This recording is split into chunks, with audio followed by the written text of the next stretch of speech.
भैया मैं आज गणपति रघु जी के मंदिर में माथा टेकने गया था, आपके लिए प्रसाद लाया हूँ। मेजर शरद ने बड़ी अकीदत से डोना लेकर अपने माथे से लगाया और अर्दली से कहा, इसे संभाल कर रख लो, हमें डिनर के साथ देना ना भूलना। अर्दली डोना लेकर किचन की तरफ चला गया। मैंने महसूस किया कि सिख कैप्टन मुझे घूर कर देख रहा है। मैंने बज़ाहिर उसका कोई नोटिस ना लिया। सिख कैप्टन बोला, धर्मवीर ये तुम्हारी गाल पर जख्म का निशान लंबा कहाँ से आया? इससे पहले कि मैं कोई जवाब देता, मेजर शरद दीवान ने हंसकर कहा, धर्मवीर वरंगल के मंदिर में माथा टेकने गया था, वहां हनुमान जी को इस पर प्यार आ गया, उन्होंने पंजा मार दिया। सिख कैप्टन ग्लास मुंह के साथ लगाकर हल्के हल्के घूंट भर रहा था। मैंने गाल सहलाते हुए कहा, मेरा भाई भी साथ था, उसकी तरफ कोई बंदर नहीं गया। मेजर शरद बोला, अरे तुम्हारे चचा का पुत्र हनुमान जी को बुरा लगा होगा। मैं इस सिख कैप्टन की तरफ से मोहतात हो गया। हालांकि ऐसी कोई बात का इम्कान नहीं था कि मिलिट्री इंटेलिजेंस के सिख कैप्टन को पता चल गया हो कि मेरे गाल पर जो जख्म का लंबा निशान है वो पौंडीचेरी के टॉर्चर चैम्बर में कैप्टन जोशी के निश्तर लगाने से पड़ा है। फिर भी एक कमांडो सिपाही की हैसियत से मेरा मोहतात होना लाजमी था। वहां बैठे रहने का बहाना मैंने ये ढूंढ रखा था कि मैं ग्लास में मौका पाकर थोड़ी शराब डाल देता। किसी का ग्लास खाली होता तो मैं जल्दी से उसमें बर्फ के 2-4 टुकड़े डालकर दूसरा पैक तैयार कर देता। उस रात भी मैं देर तक शरद दीवान के कमरे में शराब की महफिल में बैठा रहा कि शायद वो कोई फौजी सीक्रेट की बात करे, क्योंकि शराब के नशे में चाहे कितना मोहतात क्यों ना हो, उसकी जबान से कोई ना कोई बात जरूर निकल जाती है। मगर उस रात दोनों औरतों की बातें करते रहे। उन्होंने पौंडीचेरी के जहाजों की तबाही और पाकिस्तान पर भारत के मुतवक्का हमले के बारे में कोई बात न की। बाहर बारिश हो रही थी, खुली खिड़कियों में से बारिश की आवाज भी आ रही थी और बारिश में भीगी हुई जनूबी हिंद की ठंडी हवा भी आ रही थी। मैं मेजर शरद के लिए तीसरा पैक बना रहा था कि सिख कैप्टन ने भुने हुए मुर्ग की टांग चबाते हुए उससे कहा, पौंडीचेरी की नेवल इंटेलिजेंस के सब अफसरों का कोर्ट मार्शल होना चाहिए। इतना खतरनाक कमांडो उनकी कैद से फरार हो गया है और वो सोए पड़े हैं। मेरे कान खड़े हो गए। मेजर शरद दीवान सिगार सुलगा रहा था। कहने लगा, वो इस कदर नाअहल लोग हैं कि अभी तक वो मफरूर कमांडो को पकड़ नहीं सके। पौंडीचेरी की पुलिस में भी सब कथे भर्ती हो गए हैं। सिख कैप्टन बोला, हमारा बहुत बड़ा नुकसान हुआ है। इन जहाजों में इसराइल की तरफ से हमें दिए गए जदीद किस्म के आला तरीन रेडार भी थे। कांग्रेस की हुकूमत भी मुंह देख रही है, कुछ नहीं करती। हमारी इसराइली हुकूमत के आगे भी सख्त बदनामी हुई है। मेजर शरद को मैंने दूसरा ग्लास बनाकर दे दिया था। वो उसके घूंट भरने के बाद ग्लास मेज पर रख कर कहने लगा, तुम देख लेना, हफ्ते की रात को इसराइल के जर्नैलों को हम डिनर दे रहे हैं। वो सबसे पहले हमारे जनरल घमापा से यही सवाल करेंगे कि हमारे जहाजों का सिक्योरिटी का इंतजाम इतना कमजोर क्यों रखा गया था कि कमांडोज आकर बड़ी आसानी से दोनों जहाज गर्क कर गए। मैं तो डिनर में नहीं हूँगा, मगर मैं अपने जनरल साहब के सेक्रेटरी को जरूर समझा दूंगा कि वो हमारी आर्मी की इंटेलिजेंस के नाम पर हर्फ ना आने दें और इसराइली जर्नैलों को डिनर में किसी तरह ये बात बता दें कि ये हादसा नेवल इंटेलिजेंस की गफलत से हुआ है। सिख कैप्टन कहने लगा, ना यार, ये ना समझाना उसे, इससे हमारी ही फौज की बदनामी होगी।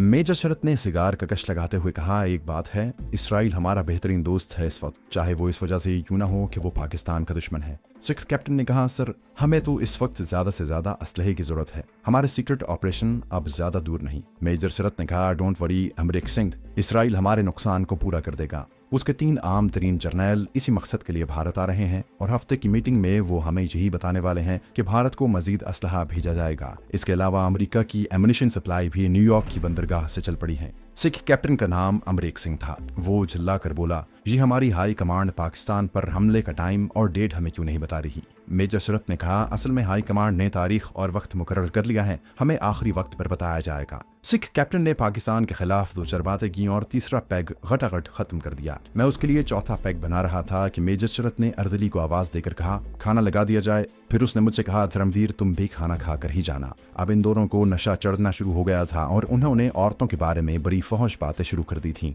मुझे जहाँ से एक बड़ी खबर मिल गई थी जो एक सीक्रेट खबर थी। अब मेरा रुकना बेकार था। चुनाचे मैंने मेजर शरद से कहा, भैया वरंडा से शायद बड़े भाई का टेलीफोन आ जाए, इसलिए जाता हूँ। वो बोला, ठीक है, तुम्हारा खाना अर्दली के साथ तुम्हारे कमरे भिजवा दूंगा। जाओ मेरे धर्मवीर, तुम सचमुच मेरे धर्म के वीर हो। फिर उसने सिख कैप्टन की तरफ मुतवज्जे होकर नशे में सर इधर उधर हिलाते हुए कहा, अमरीक सिंह, इस लड़के धर्मवीर ने हम पर एहसान किया है, हम इसका बदला नहीं दे सकते। ये मेरी बहन को डाकुओं के गार से निकाल कर ले आया है, ये बड़ा बहादुर है, इसे तो फौज में कैप्टन होना चाहिए था। सिख कैप्टन मेरी तरफ देख रहा था। उसने आगे से कोई जवाब न दिया। मैं थोड़ी देर बाद वहां से निकल आया, क्योंकि अब उन्होंने फौजी उमूर से हटकर औरतों के बारे में और खास तौर पर दूसरे ऑफिसर्स की बीवियों के बारे में बातें करनी शुरू कर दी थी। और तजुर्बे ने मुझे बताया था कि अब वो उस वक्त तक औरतों की ही बातें करते रहेंगे जब तक कि वो नशे में धुत नहीं हो जाते। सिख कैप्टन के साथ मेजर शरद भी ज्यादा पी जाता था। मैं ऑफिसर होटल से निकला तो बाहर बारिश हो रही थी। अगरचे बारिश मूसलाधार नहीं थी, दोस्तों, आगे बढ़ने से पहले आपसे गुजारिश है कि अगर आपने अभी तक इस चैनल को सब्सक्राइब नहीं किया तो इसे सब्सक्राइब कीजिए और वीडियो पसंद आने की सूरत में इसे लाइक, शेयर और कमेंट करके हमें बताइए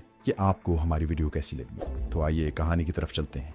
मगर बराबर हो रही थी। जुनूबी और वस्ती हिंद की बारिशें ऐसी ही होती हैं। मैं बारिश में भीगता दौड़ता हुआ अपने कमरे में पहुंचा। उस वक्त मेरे दिमाग में सिर्फ एक ही ख्याल गर्दिश कर रहा था। इसराइली फौज के 3 टॉप के जर्नैल भारत को मजीद असलहा फराहम करने के मौजू पर बातचीत करने और भारतीय फौजी हाई कमांड को पाकिस्तान के खिलाफ हमले की स्ट्रेटेजी बताने नागपुर पहुंच रहे हैं। हफ्ते की रात को उन्हें किसी जगह डिनर दिया जा रहा था जहां ये सारी बातें तय होनी थीं। मेजर शरद दीवान की गुफ्तगू से मुझे ये भी मालूम हो गया था कि इसराइल के ये तीनों जर्नैल पाकिस्तान पर हमला करने के वक्त भारत में मौजूद होंगे। पाकिस्तान पर हमले के सिलसिले में भारतीय जर्नैलों की मदद करेंगे। इस डिनर में भारतीय फौज के भी 3 टॉप के जर्नैल शिरकत कर रहे थे। मैंने उस मकाम को ताकतवर धमाके से उड़ाने का इरादा कर लिया था जहां पाकिस्तान के 6 दुश्मन जर्नैल जमा होकर पाकिस्तान की सलामती के खिलाफ मंसूबाबंदी करने वाले थे। अभी हफ्ते के दिन में 2 दिन बाकी थे। मुझे जो कुछ भी तैयारियां करनी थी इन 2 दिनों में ही करनी थी। मुझे उस वक्त अपने आदमी का ख्याल आ गया जो घनश्याम के नाम से नागपुर शहर में मुकीम था और जिससे मैं उसी रोज मुलाकात कर चुका था।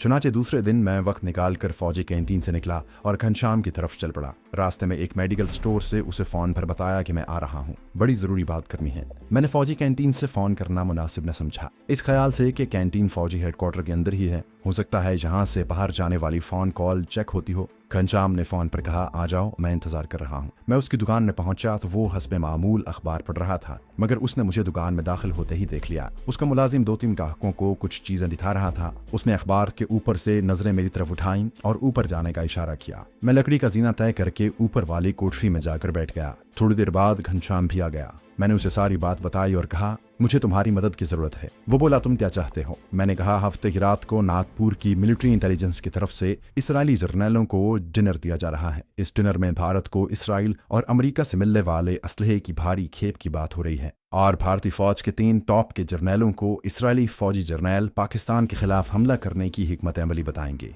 इस डिनर में पाकिस्तान के दुश्मन 6 ऐसे फौजी जर्नैल एक जगह जमा होंगे जो पाकिस्तान को शदीद तरीन नुकसान पहुंचा सकते हैं। मैं इन 6 के 6 पाकिस्तान दुश्मन जर्नैलों को हलाक करना चाहता हूं और उन्हें एक साथ हलाक करने की सिर्फ एक ही सूरत हो सकती है कि जहां वो मीटिंग कर रहे हों उस जगह को धमाके से उड़ा दूं। धमाका इस कदर ताकतवर और हलाकत खेज होना चाहिए कि वहां बैठे हुए इसराइल और भारत के जर्नैलों में से एक भी जिंदा न बचे। क्या तुम इस सिलसिले में मेरी मदद कर सकते हो? घनश्याम खामोश था। वो सर झुकाए किसी सोच में था। चंद लम्हे खामोश रहने के बाद वो बोला, क्या ऐसा हो सकता है कि जिस कमरे में ये खुफिया फौजी मीटिंग होने वाली है तुम उस कमरे का जायजा लेकर मुझे बता सको कि उस कमरे की खिड़कियां कितनी हैं, उसमें दरवाजे कितने हैं? मैंने कहा, जहां तक मुझे मालूम हो सका ये मीटिंग शहर के सबसे मॉडर्न होटल में हो रही है। उसी होटल के एक कमरे में पहले इसराइली और भारतीय जर्नैलों की मीटिंग होगी, उसके बाद बड़े हॉल में डिनर दिया जाएगा। घनश्याम ने कहा, यह बहुत जरूरी है कि जिस कमरे में इन जर्नैलों की मीटिंग होने वाली है तुम मुझे एक दिन के अंदर अंदर इस कमरे की सारी खिड़कियों और दरवाजों के बारे में पूरी रिपोर्ट दो।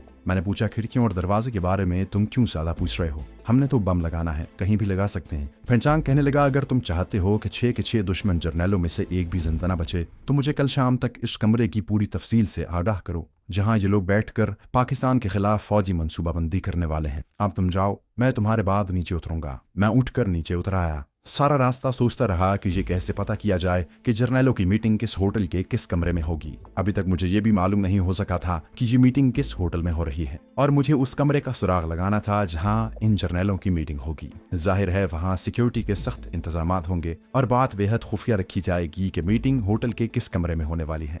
लेकिन मुझे हर हालत में दोनों का सुराग लगाना था और मेरे पास इसका सिर्फ एक ही जरिया था और ये मेजर शरद दीवान था। मेजर शरद दीवान मिलिट्री इंटेलिजेंस की स्पेशल डिफेंस ब्रांच का रेजिमेंटल हेडक्वार्टर का सीनियर ऑफिसर था। उसे जरूर मालूम होगा कि इसराइली और भारतीय जर्नैलों की मुजव्विजा मीटिंग किस होटल में और होटल के किस कमरे में होने वाली है, क्योंकि उसकी सिक्योरिटी के इंतजामात की जिम्मेदारी उसी पर होगी। मैं दोपहर तक फौजी कैंटीन में अपनी ड्यूटी देता रहा और जहन में मंसूबाबंदी भी करता रहा। दोपहर को खाने के टाइम पर मैं मेजर शरद के पास आ गया। मुझे मालूम था कि वो लंच अपने कमरे में आकर करता है। जब मैं उसके कमरे में पहुंचा तो वो थोड़ी देर पहले आया था और वर्दी में ही था। सोफे पर बैठा अखबार पढ़ रहा था। मुझे देखकर उसने अखबार एक तरफ डाल दिया और मुस्कुराते हुए बोला, धर्मवीर, तुमने बड़ा अच्छा किया जो आ गए। आज मैंने खास विष्णु खाना बनवाया है, तुम इसे पसंद करोगे।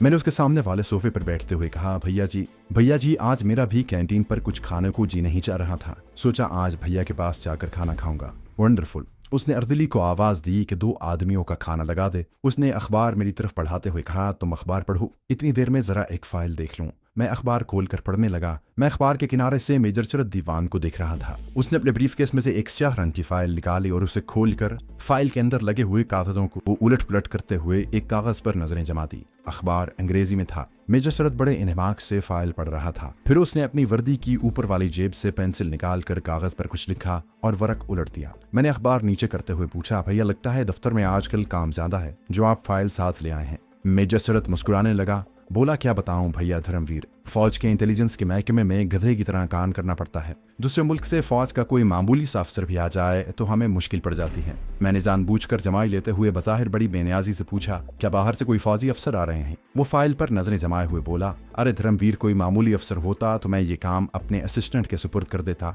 पूरे 3 जर्नैल आ रहे हैं, भगवान करे सारा काम खैर खैरियत से हो जाए। मैंने यूं ही बेताल्लुकी का इजहार करते हुए कहा, भैया तुम बहुत काम करते हो, भारत को तुम जैसे सपूतों पर वाकई नाज है, लेकिन इन जर्नैलों को नई दिल्ली राजधानी में जाना चाहिए। राजधानी की मुसीबत हम पर क्यों डाली जाए? मेजर शरद ने हंसते हुए कहा, तुम सिविलियन हो, तुम इन बातों को नहीं समझ सकोगे। मैंने मेजर शरद से हमदर्दी का इजहार करते हुए कहा, भैया इन लोगों की सिक्योरिटी देखभाल करना, मुझे तो हर वक्त तुम्हारी फिक्र रहती है, तुम मेरे बड़े भाई ही हो। मेजर शरद ने आंखें उठाकर मुझे देखा और बड़ी मोहब्बत से कहा, धर्मवीर, तो क्या मैं तुम्हें अपना छोटा भाई नहीं समझता? तुम फिक्र मत करो, जिस होटल में इन जर्नैलों को डिनर दिया जाएगा वहां सिक्योरिटी के ऐसे सख्त इंतजामात होंगे कि कोई परिंदा भी अपना शनाख्ती कार्ड दिखाए बगैर होटल के ऊपर से नहीं गुजर सकेगा। मैंने खुश होकर कहा, ऐसा ही होना चाहिए, आखिर बाहर से आए हुए फौजी हमारे मेहमान हैं और भारतवर्ष तो अपने मेहमानों का बड़ा ख्याल रखता है। मगर भैया, इस शहर नागपुर में तो छोटे छोटे होटल हैं, इन जर्नैलों को डिनर अपने ऑफिसर्स मेस में ही देना चाहिए था। मेजर शरद दीवान ने फाइल बंद करके ब्रीफकेस में रखते हुए कहा, अरे भैया, हम ये डिनर नागपुर शहर के सबसे आला और मॉडर्न होटल अशोका में दे रहे हैं। मैंने फौरन कहा, गुड, वाकई ये होटल बड़ा शानदार है, मैं भूल ही गया था, मैं इसके करीब से 2-3 बार गाड़ी में गुजरा हूँ। इतने में अर्दली ने कहा, खाना लगा दिया है साहब। हम खाने की मेज पर जाकर बैठ गए।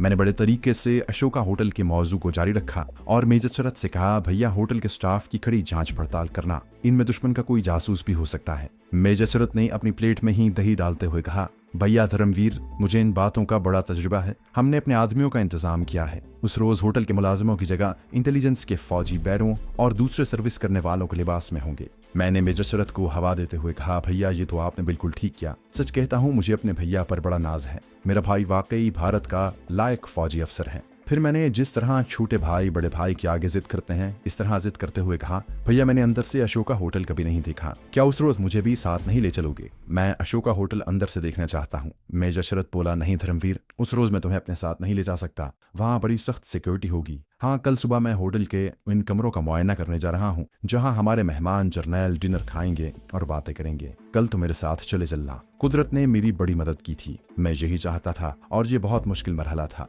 ऐसा मुश्किल मरहला था लेकिन इसे मेजर शरद दीवान ने खुद ही हल कर दिया था। मैंने अब फौरन मौजू बदल दिया और मेजर शरद की वालिदा की अलालत के बारे में बातें करने लगा। माता जी को देखने का बड़ा मन चाहता है भैया, सोचता हूँ अगले हफ्ते माता जी की खबर लेने छंडवारी चला जाऊं। मेजर शरद ने कहा, जरूर चलना, मैं भी तुम्हारे साथ चलूंगा। माता जी अब बूढ़ी हो गई हैं लेकिन शकुंतला उनका बड़ा ख्याल रखती है। मैंने कहा, शकुंतला जैसी बेटी किसी किसी को नसीब होती है भैया, भगवान उसकी रक्षा करे। अपने कमरे में आकर मैं बेचैनी से दूसरे दिन का इंतजार करने लगा। मेजर शरद ने कहा कि सुबह ठीक 8 बजे वो मुझे फौजी कैंटीन से ले लेगा। दूसरे रोज मैं जल्दी फौजी कैंटीन पर आ गया। ठीक 8 बजे मेजर शरद की फौजी गाड़ी आ गई। मैं उसमें बैठ गया और गाड़ी शहर के बड़े होटल अशोका की जानिब रवाना हो गई। अशोका होटल नागपुर में नया नया तामीर हुआ था। ये 3 मंजिला बड़ी जदीद किस्म की खूबसूरत इमारत थी। सामने एक खूबसूरत कुशादा सरसब्ज लॉन था। हमारी गाड़ी पार्किंग में खड़ी हो गई। मेजर शरद दीवान अपनी फौजी वर्दी में था, उसके साथ छोटे रैंक के फौजी ऑफिसर भी थे। होटल की लॉबी में अशोका होटल का मैनेजर हमारा इंतजार कर रहा था। वो हमें लेकर डिनर हॉल में आ गया। मेजर शरद और दूसरे फौजी अफसरों ने पूरे हॉल का मुआयना किया, पर्दों को हटाकर देखा, खाने की लंबी मेज का जायजा लिया। फिर होटल के मैनेजर को कुछ जरूरी हिदायत दी और वहां से हम होटल की दूसरी मंजिल में बजरिया लिफ्ट आ गए, जहां डिनर से पहले इसराइली और भारतीय जर्नैलों की खास मीटिंग होनी थी। मेजर शरद और उसके साथ ही फौजी अफसर इस कमरे का भी मुआयना करने लगे थे, लेकिन सबसे ज्यादा कमरे का जायजा मैं ले रहा था। मैंने खिड़कियों को देखा। कमरे की कुल 3 खिड़कियां थी जो नीचे लॉन की जानिब खुलती थीं। कमरे के 2 दरवाजे थे। एक दरवाजे से हम दाखिल हुए थे, दूसरा दरवाजा बंद था जो किसी दूसरे कमरे की तरफ खुलता था। मेजर शरद ने होटल मैनेजर से कहा, ये तीनों खिड़कियां बंद रहेंगी और ये दूसरा दरवाजा भी बंद रहेगा। मेन दरवाजे पर हमारे आदमी तैनात होंगे। होटल के मैनेजर ने बड़े अदब से अंग्रेजी में कहा, ऐसा ही होगा सर, हम इन खिड़कियों को और इस दरवाजे को लॉक कर देते हैं। मेजर शरत ने अंग्रेजी में कहा, अभी लॉक करने की जरूरत नहीं है, अभी फंक्शन में 2 दिन बाकी है। फंक्शन वाले दिन हमारे आदमी खुद आकर सारा बंदोबस्त करेंगे। उसके बाद हम नीचे आ गए। मैं मेजर शरत के साथ साथ चल रहा था। उसने बड़े फख्र से पूछा, क्यों धर्मवीर, क्या ख्याल है?